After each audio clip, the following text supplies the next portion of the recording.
Welcome to another inspiring episode of the Elite Expert Insider Podcast. Hosts Melanie Johnson and Jen Foster are the owners of Elite Online Publishing. They're both Wall Street Journal, USA Today best-selling authors. We're really glad you're here because this podcast was designed for you. Meet industry experts that share their secrets and strategies. Get successful results for your business in money, relationships, health, and your life. Each episode is going to inspire you to take action towards reaching your greatness. Hi, everyone. Thanks for coming today. We have another great show for you. Welcome, Jen Foster, my co-owner at Elite Online Publishing, where we make all of our authors #1 bestsellers. Hey, Jen, how you doing? I'm doing great. It's good to be here today. So if you were wondering, how do I sleep better? How do I become more productive? How do I have better relationships? How do I reach financial goals? How do I get more clarity in my life? How many of us want more clarity and more productivity and just feeling better and sleeping better? We've got your guy today. James Swanwick is here with us. He is going to solve all these problems. And really, it all stems from one simple change in your life. And I'm sure there's more to it than that, but there is one biggest change, and we're going to find out what that is. So stay tuned. James, welcome. Thanks for coming today. Thank you very much for having me, Melanie and Jen. So tell us, James, how you got started in this and helping people to change their lives. Look, I'm an Australian American, and when I grew up in Australia, I was a socially acceptable drinker of alcohol in that I had a drink or two most nights of the week, a bit more on the weekends. And I drank that way pretty consistently until I was in my mid-30s. I wasn't getting DUIs or getting arrested. I was just, Australia would say, oh yeah, normal drinker, it's fine. Yeah. But then I woke up in my mid-30s and I looked in the mirror and I realized that my drinking years had caught up with me, and I just looked tired and weathered, and I wasn't sleeping particularly well. I had a lack of productivity, and I identified that really it was, I was drinking too consistently. It wasn't that I was drinking that much each night, but I was drinking almost every night of the week, just a seemingly innocent glass or two of wine or a beer. And then I wasn't eating particularly great, and I was increasingly stressed and anxious, and my sleep was poor. So I just committed to stopping drinking alcohol for 30 days just as an experiment to see what would happen. And in 30 days, I lost 13 pounds of visceral fat. I slept better. I got my dream job hosting a TV show, which happened to be SportsCenter on ESPN. And I thought, wow, this is pretty amazing. I think I'll just keep doing this alcohol-free lifestyle thing. And I haven't touched a drop of alcohol since. And that was in 2010. So it's been 12 years now. And in those 12 years, because I got rid of that one bad habit, it opened up a cascade of dozens of healthy habits. And so now I have two businesses. One helps people to stop drinking alcohol, and the other one helps people to sleep better. And now I just love everything to do with mindset and conscious communication and health and vitality. You know, it was nice for you to say that you decided to quit for 30 days. It's not that easy for everybody to do. I was married to a man who drank too much and was affecting all aspects of his life. And when we separated and went our own ways, I decided I was not a big drinker. I would drink wine now and then, didn't really like hard alcohol, but I would have a glass of wine. And then I decided, you know what? I need to be the other extreme than my former husband. So my kids knew that they could count on me all the time. And I'm with you. I had this more clarity. I didn't wake up with that foggy head anymore or not wanting to get out of bed, and just was so much more productive and felt so much better. And it was easy for me. And my parents kept telling me, you don't need it. You don't need it. Just get rid of it. Like, you don't even need a glass of wine now and then. Just stop. And they were so right. To tell my former husband that, of, hey, he'd say, oh, I'm not going to drink anymore. He just couldn't do it. So walk us through, how do you take someone from having even just a moderate alcohol drinking thing, because it is something your body reacts to, that it's a chemical and it craves it. How do you get them to stop? What are some of the steps that you take them through? Well, there's a couple of things. First of all, it's rewiring the mindset around alcohol. Instead of looking at it as something that we desire and that we worship and we associate it with fun and with celebration or with stress relief, we rewire the brain and look at it for what it truly is, which is attractively packaged poison. That's all it is. In fact, there was a study that came out in March of this year in 2022, which showed that even a moderate drinker, and by moderate drinker, one drink a night, okay, one drink a night. So if you have 7 drinks a week, that's not that many, right? One drink a night. That is enough to cause brain damage. Just let that sink in for a second. If you are drinking just one seemingly innocent glass of wine or beer or liquor or whatever you're having a night, that is enough to cause brain damage. And then, of course, the more you drink from there, the more brain damage it can cause.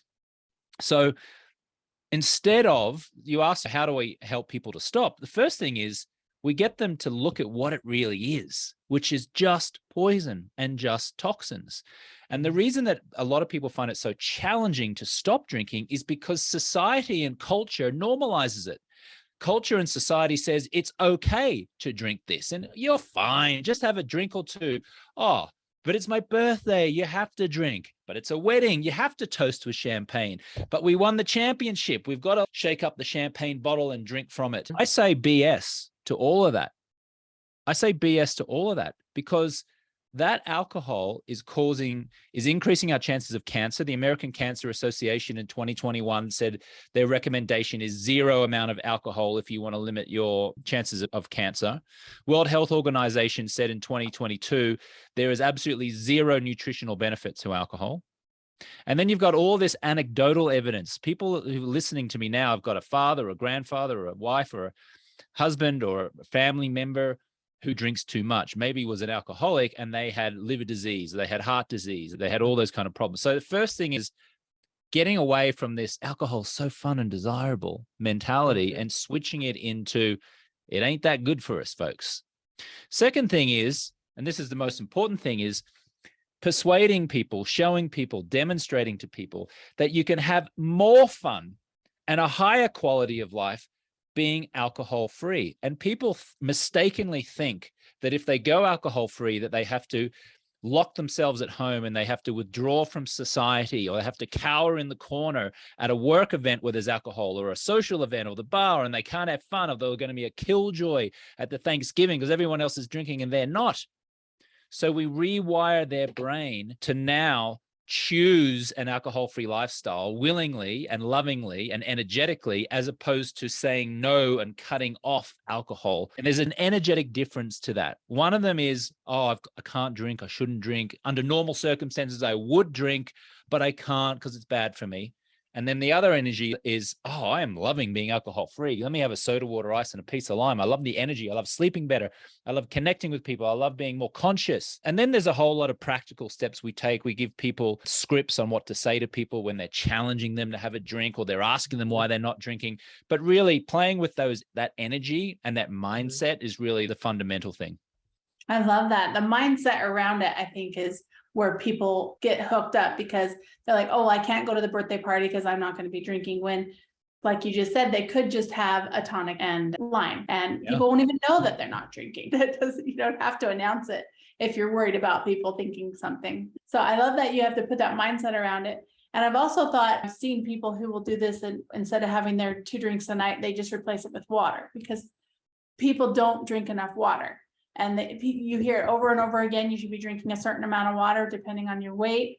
And people they don't drink enough water. So just replacing with water would be like 1,000 times better, and you'd live longer and no cancer. Yeah, I get resistance from people around. They go, but water's so boring. Drink soda water and squeeze some lime into it. That's my favorite drink, soda water, ice, and a piece of lime. I'm currently, as I'm recording this, I'm in Mexico City at a conference. And there's 500 people here. And last night in the ballroom, they had an open bar, and I walked in and they were serving tequila and what's the creamy drink with a bit of milk in it? Pina coladas, or serving pina coladas and beer and all this kind of stuff. And Smiling Assassins came at me all night. Smiling Assassins is like the waiter or the waitress who says, "Hey, can I get you a drink? Would you like a drink?" Hi. And they're smiling. And they're trying to be nice, they're trying to be a good host, but they're assassinating you in the process, because as soon as you drink that poison, you are damaging your body and your health and your mindset, and you are guaranteeing you're going to have a poor night's sleep. But anyway, I went up to the bar last night and I just very confidently said, "Me gustaría un agua con hielo," which is, I'd like soda water with some ice, please. And they went, "Sí, señor." And then they just poured it to me, and I got the lime and I squeezed the lime in. There was a little bit of mint there and some raspberries, which I put in there, and I stirred it around. And I walked around drinking my soda water, ice, and a piece of lime, had a fabulous time. Nobody asked me what I was drinking or what I wasn't drinking. Nobody cared. I didn't care that they were drinking alcohol. That was it. They just let me be. And I had a wonderful time. No one would ever accuse me of being dull. I tell you that. Well, I love that story. I was out with some girlfriends. This was a few years ago, and I was having a blast. I was dancing and doing all this stuff. And my one girlfriend's response to everybody there, look, she's having so much fun and she's not even drinking. And it was like, oh, you're not allowed to have fun if you don't. It was like, how does she do that? How does she have fun without drinking? And I thought that was amazing. And I have a friend of mine, Matt Savage, who's a criminal attorney. And he told me, Melanie, if people took alcohol out of their lives, it would cut crime down in half, because so many domestic violence things happen because people are drunk and they act in a different way. Do you find people's personal lives and relationships change dramatically when this happens?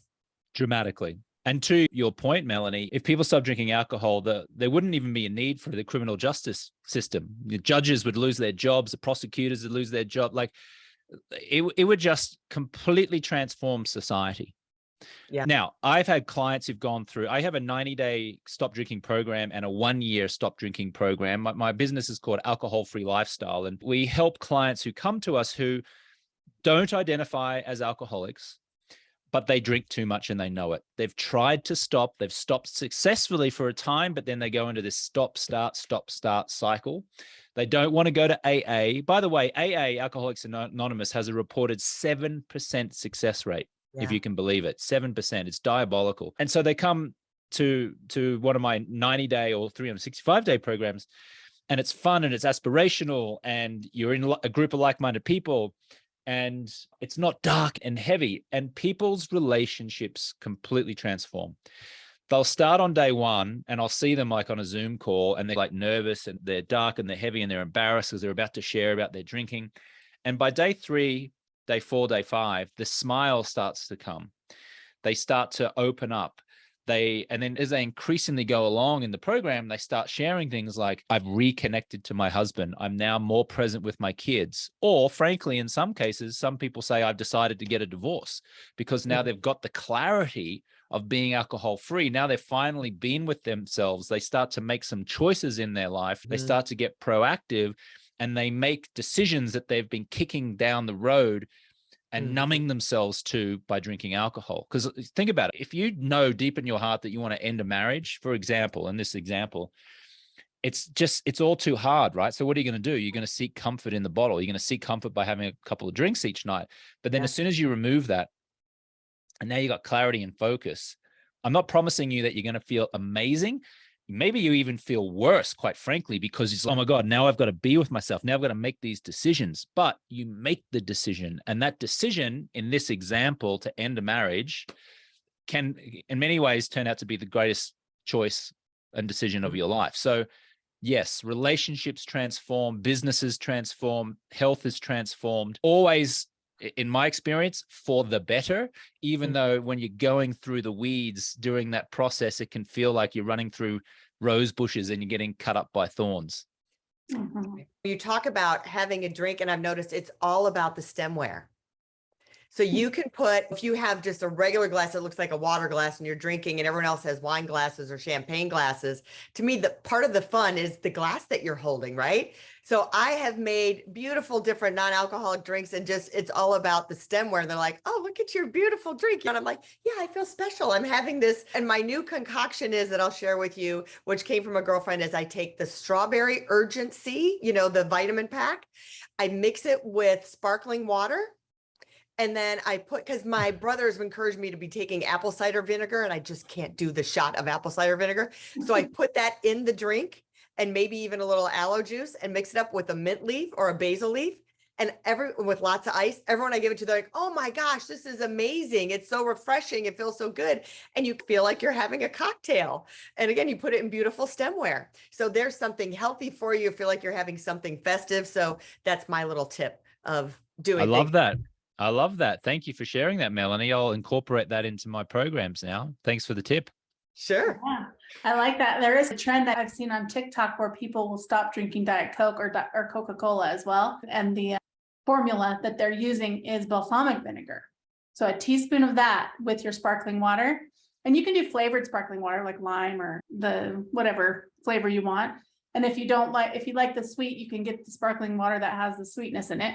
but it's really good with lime, and because it's dark, because it looks like a Coke, your brain, you like think you're drinking Coke, but you're not. And it's good for you because it's vinegar. So there's another tip you can try and I love it. And if you don't like the taste, I've added, sometimes you can add the Mio drops or whatever kind of flavoring that they have, the different flavors you can add to your water to make it so it's not just water, or just buy the sparkling water of your choice. I was going to ask you, James, the next thing I was going to ask was sleep. And I know we only have a few more minutes, but let's dive into sleep a little bit and how cutting out alcohol and not having any alcohol can help you sleep better, as well as these cool glasses that I'm wearing, which you also promote. So talk a little bit about that. Yeah, if you are going to drink alcohol, you're actually better having alcohol for breakfast than you are at nighttime, because at least then your body will have 16 hours to process the toxins and the poison and get it out of the system before you actually try to fall asleep. Studies have shown that if you drink within a few hours of bedtime, then you will have compromised sleep, no question. Because think about it. When you drink alcohol, your body doesn't relax. And we think we have this kind of like, oh, relax. What's actually happening is your body is now going to work because you put a foreign substance in it that it doesn't want, that it doesn't like, that it's not supposed to have. So now your liver starts working, trying to break down the toxins, trying to flush out the toxins. Your body is going into a state of work. Now, when you go to sleep, do we really want our body to be working, or do we want our body to be resting, restoring? And so you can track it. I'm wearing an Oura ring, which is a wearable device on my ring at the moment, which tracks your sleep. And I've had so many clients invest in an Oura ring and they drink alcohol, a drink, seemingly innocent drink the night before they go to sleep within a few hours, and they track their sleep and it's compromised results. As soon as they stop drinking alcohol and then they go to sleep, they wake up the next morning, they track their results, their sleep has improved noticeably and dramatically, no question. So again, this is not an invitation for people to start having a glass of wine with their cornflakes in the morning, but literally you're better off doing that because you've got 16 hours during the daytime to get rid of the toxins. So what I would say to that is just don't drink. Stop drinking alcohol and your sleep will improve dramatically. A few things here that you can do to improve your sleep in addition to not drinking. Get natural sunlight first thing in the morning. Our skin has receptors in it. So when you wake up, go outside, stand by a window, let the sun hit the skin, and that will tell your body's internal clock, which is called a circadian rhythm. This is wake up time. And when you tell your body this is wake up time because of that sunlight, your body's put on a timer, right? And so when the sun goes down later at night, 12 hours later, your body then starts to release melatonin, which of course is the hormone that helps us to sleep. The challenge is that most of people in the Northern hemisphere, particularly in America, where the sun gets up in the middle of winter quite late, people are waking up before the sun gets up, people are staying indoors, they're not going out, they're not getting the sunlight. Or even if you're in the middle of summer and you're waking up, you're still choosing to stay indoors and not expose yourself to that natural light. So the solution to that is in the summertime, there's no excuse because the sun's usually up very early. Get natural sunlight. And if you're in the middle of a winter, like a brutal winter, and the sun gets up very late, you can invest in a wake up alarm, a wake up light, which will actually, you can set the timer so that it's 6 a.m. This light, which is facing you as you sleep, will start to gradually turn on and mimic the sun's exposure. Find these wake up lights on Amazon. You just search for it, and that will help to manipulate the sun first thing in the morning for you. And then at the other end of the daytime, in the nighttime, the next most important thing you can do is block artificial light at night. And Jen, you're wearing a pair of blue blockers. These are from my sleep company called Swanwick Sleep. The orange lens blocks the blue light from electronics, from your bathroom light, kitchen light, speedometer light, the McDonald's Golden Arches lights on the side of the highway. And that will allow your body to release natural amounts of melatonin. But if you do not block the light and you're staring into a screen or brushing your teeth in the bathroom light, your body can't release the melatonin that it naturally wants to release, and that will result in compromised sleep. So let me ask you, is it equally valuable to, like, if it's cold outside and you're like, I'm not going to stand outside, it's cold. Can you get that sunlight through a window? Can you stand by a window and get the light? It's equally valuable if you're exposed to window light versus outside actual sunlight. I wouldn't say it's equally valuable, but it's negligible. Like it's definitely better if you're outside getting the sun on you. But if you're standing by a window and the light is coming in, that's more than enough. That's fine. Okay. That's good to know. Yeah. And if you're a coffee drinker, then stop drinking coffee after 2 p.m. You don't want to drink caffeine within 8 hours of bedtime because any amount of stimulant in your body will also compromise your sleep. Studies also show that morning exercise lends itself to better sleep than afternoon or evening exercise. Also, try to have your last meal within 3 hours of bedtime, because if you're eating in that 3-hour window before sleep, then your body is digesting the food. It's working. Remember, we don't want our body working. We want our body resting. So if you're going to go to sleep at 10 o'clock each night, make sure you have the last bite of your last meal at 7. I love this. This is so many great tips. Unfortunately, we're out of time. So tell everyone where they can go to get more information about your sleep and about stopping alcohol. Yeah. So for sleep, if you'd like to invest in a pair of blue blockers, then I would invite you to go to swanwicksleep.com, or you could just type in Swanwick or Swannies, as the glasses are affectionately known, in Amazon, and we'll come up there. I have a podcast called the Alcohol-Free Lifestyle Podcast in Apple Podcasts and on Spotify. You can listen to that if you'd like to have a better relationship to alcohol. And if you'd like more details about our 90-day or 1-year programs, you can go to alcoholfreelifestyle.com for more information. Awesome. Terrific. Thanks for stopping by, James. We really appreciate it. Tons and tons of great content. And I advise everyone stop drinking. Like you said, I love the mindset of it's poison. It's kind of like what they used to tell us the cigarettes were good for you back in the 40s or something. Same thing. It's poison. Clean lifestyle. And remember, if you're thinking about writing a book, we are Elite Online Publishing. We guarantee our authors will become #1 bestsellers. Just hit the submit button on our website and we'll see if we're a good fit. We'll see you next time. Have a fantastic week, everybody. Bye. Hey, are you looking to increase your revenue, build credibility, and elevate your brand? This podcast is brought to you by Elite Online Publishing, an innovative publishing and full spectrum marketing company. They will publish and market your book to make it a #1 bestseller. Becoming an author is the best way to market your business. So contact them at eliteonlinepublishing.com today. All of their authors become #1 bestsellers.